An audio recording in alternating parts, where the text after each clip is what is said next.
வரைக்கும் எத்தனையோ case deal பண்ணிருக்கேன். But this is something peculiar. பா, கோவிலுக்கு தானே போனீங்க? நாங்களே சரவணனை பார்க்கல, நீங்க எப்ப பாத்தீங்க? சரவணன் கோயிலுக்கு வந்திருந்தாம்மா. அமுதாதான் சரவணன் குழந்தைக்காக பிரசாதம் கொடுத்துட்டு இருந்தா. சரவணனையும் வர சொல்லிருந்தாளாம். சரவணனை அமுதா வர சொன்னாளா? எதுக்கு? அங்க சரவணன் வந்திருந்தான். அமுதாவும் சரவணனும் பேசிட்டு இருந்தாங்க. அமுதா எப்படியாவது தெய்வானை நம்ம வீட்டுக்கு கூட்டிட்டு வந்துடணும்னு அவ சரவணன்ட்ட பேசிட்டு இருந்தா. அப்ப இவன் எங்க இருந்தா வந்தான்னு தெரியல. கோயில் அத்தனை பேருக்கு முன்னாடி சரவணனை போட்டு அடிச்சுட்டான்.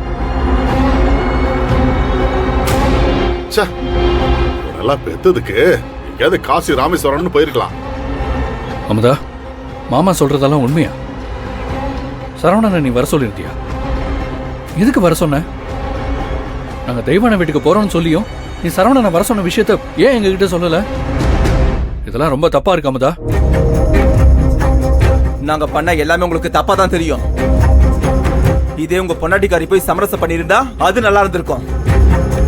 ஏய் மணிகண்டா, சும்மா இப்படிலாம் எதுவும் பேசாத. கூட பிறந்தவங்கள 4 பேர் முன்னாடி இப்படிதான் அடிப்பாங்களா? என்னதான் கோவமா இருந்தாலும் பெரியவங்களை கை நீட்டி அடிக்க கூடாது.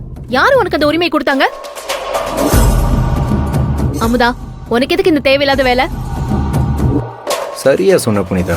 இதெல்லாம் அமுதாவோட வேலை தான் எனக்கு சந்தேகமா இருக்கு. இருந்தாலும் எதையும் ஆதாரத்தோட சொல்லணும். இரு, அவளே வசமா ஒரு நாள் மாட்டுவோம். அப்ப இருக்கு. எது நீ தேவையில்லாத வேலை? இது என்னுடைய குடும்பம். இந்த குடும்பம் அங்கே எங்கேயுமா சதுரி கிடக்கு.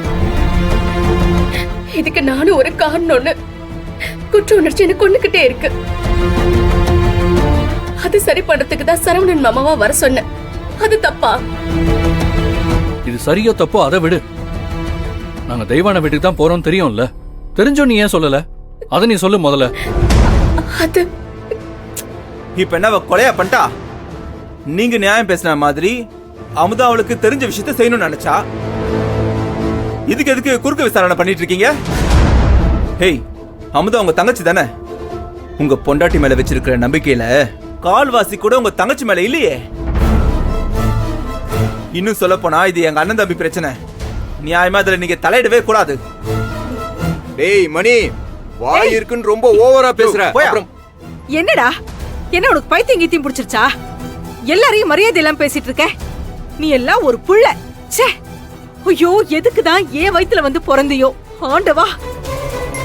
சரி மரதா, விடு. மாப்பிள்ள, அவன் பேசுனதெல்லாம் பெருசா எடுத்துக்காதீங்க. அமுதா, உன்னை ரொம்ப சின்ன பொண்ணுன்னு நினைச்சிட்டேன். ஆனா நீ எங்களுக்கே தெரியாம பெரிய பெரிய காரியம் எல்லாம் பண்ண ஆரம்பிச்சிட்ட. பாத்துக்கோ, அப்பா பேரை கெடுக்கிற மாதிரி நடந்துக்காது. உன் அண்ணன் என்ன சொல்றாருன்னு புரியுதா அமுதா? அண்ணன், நான் இந்த வீட்டுக்கு நல்லது பண்ணணும் தான் சரவணன் மாமாவா வர சொன்னேன். உனக்கு தான் நான் இந்த வீட்டு மருமகளா இருக்கிறது ஆரம்பத்துல இருந்து பிடிக்கலன்னு எனக்கு தெரியும். அதுக்காக எனக்கு சப்போர்ட்டா பேச வேண்டாம். என்ன சந்தேகப்படுறிய? அதை என்னால தாங்கிக்க முடியல. நான் இந்த வீட்டுக்கு எதுவும் தப்பா பண்ணலன்னு நான் நிச்சயமா ஒரு நாள் ப்ரூவ் பண்ணுவேன். அன்னைங்க தங்கச்சி கெட்டு போறதுக்காக எதையும் சொல்ல மாட்டோம். பாத்துக்க அமுதா. கபில, நீங்க இதை ஃப்ரீயா விடுங்க. கவலைப்படாதீங்க. என்ன வல்லவா, இவன் மாறவே மாட்டானா? அத்த, அவன் சேர்க்க அப்படித்த. நீங்க விடுங்க. புனிதா, நீ போன விஷயம் என்னமாச்சு? ஐயோ, என்னங்க இவன் பண்ண கூத்துல நான் எல்லாத்தையும் மறந்துட்டேன் பாருங்க. புனிதா, குழந்தை எப்படிமா இருக்கா? தேனும் அழகரனும் என்ன சொன்னாங்க? மா, முதல்ல அவ எங்களை குழந்தைய பார்க்கவே விடல. ரொம்ப கோவமா பேசினா. ஐயோ, அப்படியா? நானும் கபிலனும் நடந்ததை சொல்ல சொல்ல அவ கொஞ்சம் சமாதானம் ஆயிட்டா. என் மருமகளை என் கையில கொடுத்தாமா. அப்படியே சரவண மாதிரியே இருக்காமா அவ.